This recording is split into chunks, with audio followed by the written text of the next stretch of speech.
शिव का स्मरण करो। पूर्णिमा के दिन चावल का एक आखा दाना जानते हो, पूरा खंडित चावल नहीं, कितना चावल, एक दाना चावल का शंकर भगवान के शिवलिंग पर समर्पित करिए। एक बेलपत्र जिसका डंडी का मुख अपनी ओर हो, जहां से चावल चढ़ाया है, उस चावल के ऊपर अपनी कामना कर रख दीजिए और चंद्रमौली भगवान का स्मरण करिए। कौन से भगवान? शंकर भगवान का सर्वश्रेष्ठ सुंदर नाम है चंद्रमौली। चंद्रमौली भगवान का स्मरण करिए। अपनी कामना कर बेलपत्र समर्पित कर शिव जी पर एक लोटा पानी, एक जल पात्र समर्पित करो, कलश से जल चढ़ा दीजिए।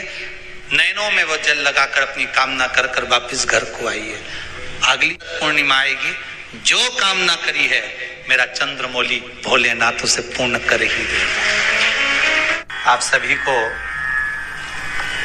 सुंदर पूर्णिमा की बहुत बहुत बधाई हो। बाबा विश्वनाथ की कृपा आप पर सदा बनी रहे। आ गया पूर्णिमा की रात्रि। बड़े से बड़ी बीमारियां, बड़े से बड़े रोग, बड़े से बड़े कष्ट इस पूर्णिमा की रात्रि को छूट जाते हैं। दमे की बीमारी, श्वास की बीमारी, अनिद्रा की बीमारी, रात्रि को जगना, ये सारी बीमारियां पूर्णिमा की रात्रि को अगर व्यक्ति अपने जीवन को सुखमय बनाए, अपने जीवन को आनंदमय बनाए तो सब छूट सकते। पूर्णिमा की रात्रि को पीपल के पत्ते 5 लेकर उसके ऊपर खीर डालकर रात्रि को खा लेने से महाराज दमे की बीमारी, श्वास की बीमारी रुक जाती है। वो बीमारी बढ़ती नहीं है, उससे कष्ट नहीं होता। जिन बच्चों के नेत्र कमजोर होते हैं, रोशनी कमजोर होती है, पूर्णिमा के दिन रात्रि को 12 बजे भगवान चंद्रदेव का दर्शन कराइए। 5 से 7 मिनट तक नयन मिलाए चंद्रदेव के साथ और बाद में एक पीपल के पत्ते पर खीर जो चंद्र के नीचे रखी हुई है उसी खीर को चटा दीजिए। फिर चंद्र का दर्शन कराओ, फिर खीर को चटा दीजिए। महाराज नयन की ज्योति बढ़ती है। नींद नहीं आती तो निंद्रा देवी प्रवेश करती है, निंद्रा अच्छी आती है, आनंदित होता है। महाराज जिस व्यक्ति के शरीर में गांठ पड़ जाती हो, शरीर काला पड़ जाता हो, चट्टे पड़ जाते हो या दांत खाज खुजली हो जाता हो, उसके लिए भी पूर्णिमा की रात्रि को 12 बजे महाराज भगवान चंद्रदेव के लिए 21 दिए जलाए जाते हैं। उस 21 दिए की कालोच एक थाली में इकट्ठी करी जाती है। कालोच को इकट्ठी कर शरीर में गाय के घी के साथ में जहां जहां जगह पर चट्टे हैं, गांठ है, वहां लगाया जाता है। उसको 5 या 7 दिन लगाइए। उसके बाद में रोज प्रतिदिन लगाने के आधे घंटे बाद स्नान कर लीजिए, आराम लगना प्रारंभ हो जाता है। आज पूर्णिमा की रात्रि से लेकर कार्तिक पूर्णिमा की रात्रि के बीच में जो दामोदर भगवान का, कृष्ण का, शिव का मंगल आनंद करेगा, अभिषेक करेगा, पूजन करेगा, स्मरण करेगा, उसके सारे दुख दरिद्र दूर हो जाएंगे। रात्रि को आप बड़े प्रेम से खीर बनाओ, चंद्रदेव की साक्षी में रखो, भोग लगाओ भगवान श्री हरि को। बन सके अगर लक्ष्मी की कमी है, लक्ष्मी नहीं आ रही है, व्यापार नहीं चल रहा है, तकलीफ बहुत ज्यादा है, घर में कष्ट है, कर्जा ज्यादा है, तो एक तांबे के कलश के ऊपर, तांबे के कलश में पानी भरना, कटोरी रखना, उस पे लक्ष्मी जी की मूर्ति रखना। लक्ष्मी जी की मूर्ति नहीं हो तो चांदी का सिक्का रखना। उसके सम्मुख में आप 31 दीपक घी के लंबी बाती के जला देना। महाराज एक एक कमल गट्टा उस 31 दिए के अंदर डाल देना और लक्ष्मी जी का पूजन करना, लक्ष्मी जी का स्मरण करना, खीर का भोग लगाना, पान के पत्ते पर खीर रखना, 5 पत्ते पर खीर का भोग लगाना और माता लक्ष्मी से विनती करना। सुबेरे 4 बजे तक वो रखे रहने देना। सुबह 4 बजे वो उठाना, लक्ष्मी को वापिस तिजोरी में या सिक्का हो तो उसको अलमारी में रख देना। जो खीर बनी है वो प्रसाद के रूप में सुबह 8 बजे, 10 बजे, 9 बजे जब खाना हो प्रेम से खाना। माता जो दिए लगाए हैं वो ठंडे हो गए होंगे, उनको रखे रहने देना, बाद में काम आते रहेंगे, या दिए विसर्जन करना हो तो आपकी मर्जी है। पर वो मिट्टी के दिए लगेंगे, आटे के दिए नहीं लगेंगे, मिट्टी के दीप लगाना है आपको। 31 घी के दिए लगाना है। लक्ष्मी जी का पूजन करो, कंकु, चावल, हल्दी, मोली से सब तरह से पूर्णिमा की रात्रि को सुख मिलेगा, आनंद मिलेगा, लक्ष्मी की वृद्धि होगी, कार्य सिद्धि होगी। दूसरा क्रम, पूर्णिमा के दिन आप शाम को प्रदोष काल के समय 4:30 बजे से 6 बजे के बीच में 1 लोटा पानी, उसमें 5 बेलपत्र रखकर, 1 कमल गट्टा डालकर भगवान चंद्रेश्वर महादेव के नाम से भगवान शंकर को चढ़ा दीजिए। आपकी जो कामना हो वो कामना कर चढ़ाएं, विनती करें चंद्रेश्वर महादेव को और निवेदन करें कि हमारा ये कार्य सफल हो। केवल पूर्णिमा के दिन चढ़ाइए, कार्तिक पूर्णिमा तक क्या फल मिलता है हमको जरूर बताइए। भी पूर्णिमा की रात्रि को और कार्तिक पूर्णिमा की रात्रि को गर्भवती नारी अपनी नाभि पर यदि चंद्र की दृष्टि पड़वा लेती है तो बच्चा विकलांग पैदा नहीं होता है। गर्भ से जो बालक होगा श्रेष्ठ होगा, विद्वान होगा, चतुर होगा, पढ़ने में होशियार होगा, क्योंकि ये चंद्र की किरणें जब समुद्र में उछाल ला सकती हैं तो आपके जीवन में भी तरक्की ला सकती है, उछाल ला सकती है। क्यों करा जाता है पूर्णिमा का व्रत? पूर्णिमा का व्रत करने का कारण क्या है बताइए? आप इतने सालों से कर रही हो, कई माताएं कर रही होंगी पूर्णिमा का व्रत। एक समय फलाहार करती हैं, एक समय भोजन करती हैं। भोजन में खीर का होना जरूरी होता है पूर्णिमा के व्रत में, दूध की सामग्री होना जरूरी होती है पूर्णिमा के व्रत में। 12 महीने की पूर्णिमा करो मना नहीं है, और पूर्णिमा उठाने का भी समय होता है। चैत्र के महीने की जो पूर्णिमा होती है, चैत्री पूर्णिमा पहली पूर्णिमा मानी जाती है, इसलिए चैत्री पूर्णिमा को सिद्ध पूर्णिमा कहते, कार्य सिद्धात्री पूर्णिमा कहते, सिद्ध करने। मनोरथी पूर्णिमा कहते, मनोरथी पूर्णिमा। इसलिए पूर्णिमा का व्रत कहां से उठाया जाता है? चैत्र के महीने की पूर्णिमा से पूर्णिमा का व्रत उठाया जाता है कि मैं महीने की पूर्णिमा करूंगी तो चैत्र पूर्णिमा से उसको उठा लिया जाता है। पर उसका एक नियम रहता है, आप फलाहार करें अपनी जगह पर है, पर एक समय भोजन कर रहे हैं वो अपनी जगह पर, भोजन के साथ में मीठे के साथ थोड़ा दूध की सामग्री होना जरूरी होती है। और क्यों करते हैं पूर्णिमा का व्रत? किस लिए किया जाता है, क्यों करा जाता है? उसका व्याख्यान वर्णन शिव महापुराण के अंतर्गत स्कंद पुराण में लिखा गया। स्कंद पुराण में वर्णन किया है श्री वेद व्यास जी महाराज ने। कहा ये पूर्णिमा का व्रत इसलिए किया जाता है कि व्यक्ति का जब मन गलत भ्रम में जाने लगता है, मन जब गलत जगह पर जाने लगता है, तो ये मन को गलत जगह पर ले जाने वाला कौन होता है? तो कहा ये चंद्र होता है। व्यक्ति की राशि के अंतर्गत, व्यक्ति की पत्रिका के अंतर्गत, व्यक्ति की ग्रह दशा के अंतर्गत जब चंद्र बेकार चलता है तो व्यक्ति अच्छा करते करते भी बेकार करने लग जाता है। चंद्र डोल रहा है। कई माताएं कहती हैं गुरुजी हमारे बेटे को आशीर्वाद दीजिए, बहुत गलत संगत में जा रहा है, मतलब समझ जाना कि चंद्र गड़बड़ जा रहा है।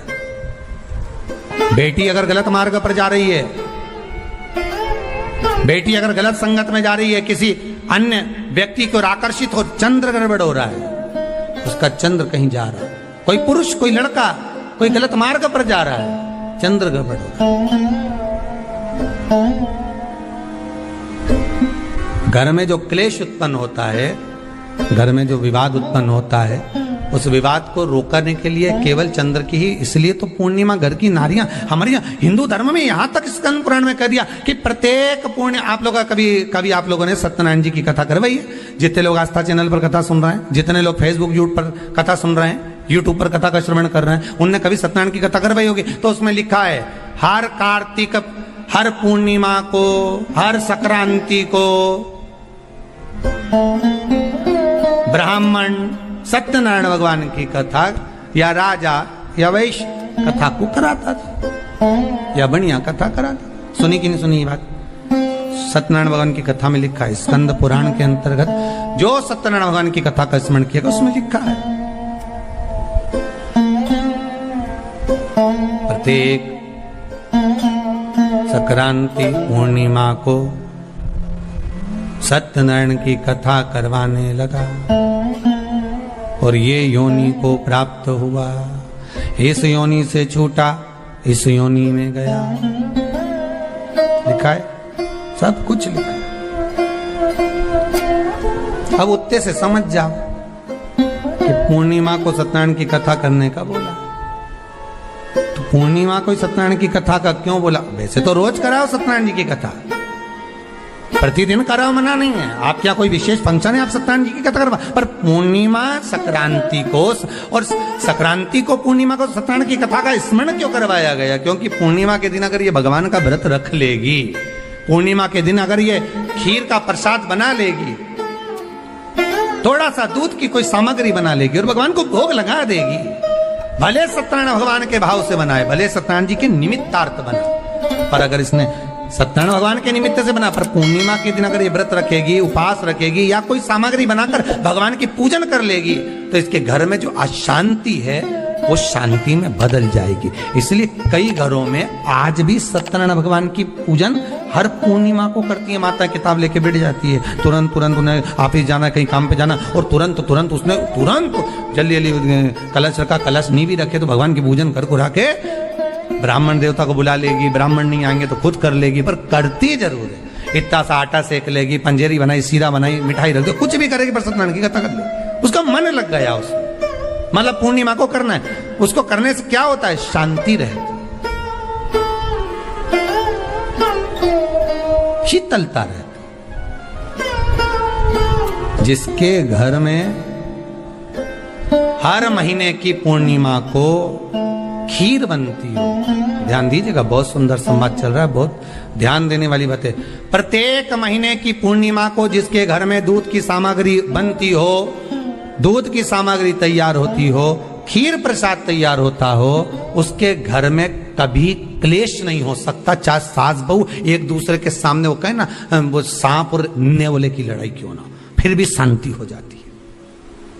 पर प्रत्येक महीने की पूर्णिमा होना चाहिए। ये नहीं कि तुमने एक महीने की पूर्णिमा पे बना लिया और दूसरे महीने की पूर्णिमा को गायब कर दिया। फिर किसी ने कह दिया आज चूरमा तो बन रहा है, दाल बाटी तो बन रही है चूरमे के साथ में, लड्डू बन रहे हैं, तो काय को खीर बना रही हो? तो तुमने अब वो खीर प्रसाद।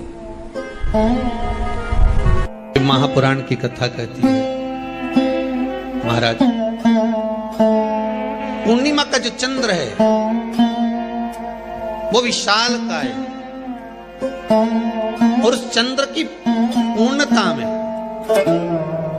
हमारी अभिलाषाएं भी पूर्ण हो। आप आस्था चैनल के माध्यम से जितने लोग कथा सुन रहे हैं, फेसबुक यूट्यूब पर जितने कथा सुन रहे हैं, और कुबेरेश्वर धाम में जितने कथा सुन रहे हैं, आप में से कितने लोग हैं जो पूर्णिमा का व्रत करते हैं? जो माताएं करती हो जरा हाथ उठाइए। पूर्णिमा का व्रत जो करते हो ना आप लोग, रखिए। अब पूर्णिमा के व्रत में आपने कई बार किताब पढ़ी होगी पूर्णिमा की, या आपने व्रत किया होगा, या पूर्णिमा का व्रत आप धारण करे होगे, तो उसमें पूजन कौन से भगवान की होती है?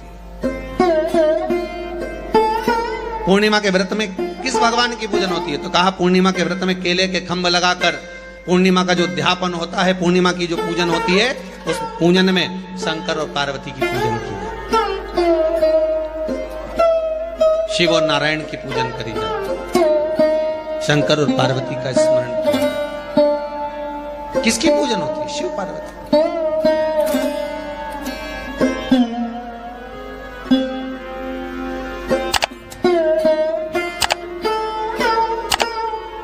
क्यों शंकर और पार्वती का पूजन क्यों करा जाता है पूर्णिमा के व्रत में? क्योंकि शिव और माता पार्वती ही केवल एक ऐसे हैं जिन्होंने अपूर्ण लक्ष्मी को भी पूर्ण बना दिया था। किसको पूर्ण बनाया है? लक्ष्मी।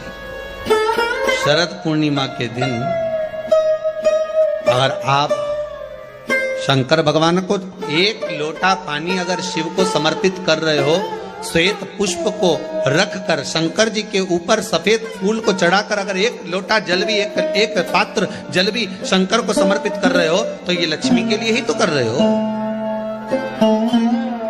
और कौन सी लक्ष्मी? पूर्ण लक्ष्मी। पूर्ण लक्ष्मी। आपको पहले भी कथा में कहा, एक बार भगवान विष्णु के सामने लक्ष्मी मैया ने बहुत तेज स्वर में कह दिया था, नारायण, दुनिया के लोग आपका नाम जपते हैं, दुनिया के लोग नारायण नारायण कहते हैं, दुनिया के लोग आपका भजन करते हैं, पर सत्य मायने में कहूं ना तो मेरे बिना दुनिया के लोगों की नहीं चल सकती, मेरे बिना दुनिया नहीं चल सकती। संसार मेरे बिना नहीं चल सकता। भगवान विष्णु ने कहा ये तो गलत है लक्ष्मी आपका कहना। एक दिन लक्ष्मी को अहंकार आ गया, अहंकार के संबोधन जब माता लक्ष्मी करने लगी तो भगवान उसी समय पर भगवान विष्णु को क्रोध आ गया और भगवान विष्णु ने कह दिया लक्ष्मी तू इतनी बड़ी बड़ी बात कहती है कि तेरे बिना नहीं रह सकती संसार। मैं तुझे कहता हूं लक्ष्मी तू अपूर्ण है, तू अपूर्ण है, तू पूर्ण कब हो गई?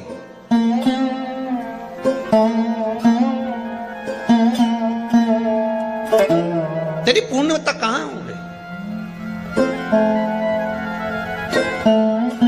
लक्ष्मी की आंख से आंसू बहने लगे। आज आपने मुझे अपूर्ण कहा, आपको मालूम है आप मुझे अपूर्ण कह रहे हो? आपको ये ज्ञात हो रहा है आप मुझे अपूर्ण कर रहे हो?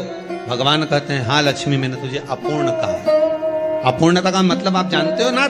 भगवान कहते हैं लक्ष्मी मैं सब जानता हूं। लक्ष्मी रोती हुई माता सरस्वती के पास पहुंच गई। सरस्वती ने पूछा क्या बात है लक्ष्मी, क्यों रो रही हो? लक्ष्मी जी ने कहा क्या बताऊं सखी, मेरे पति ने आज मुझे अपूर्ण कह दिया।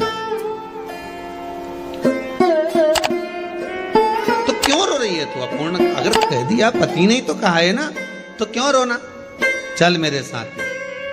और सरस्वती मैया माता लक्ष्मी को लेकर सीधे पहुंच गई माता पार्वती के यहाँ। जब पहुंची माता पार्वती ने लक्ष्मी जी को देखा और सरस्वती को देखा।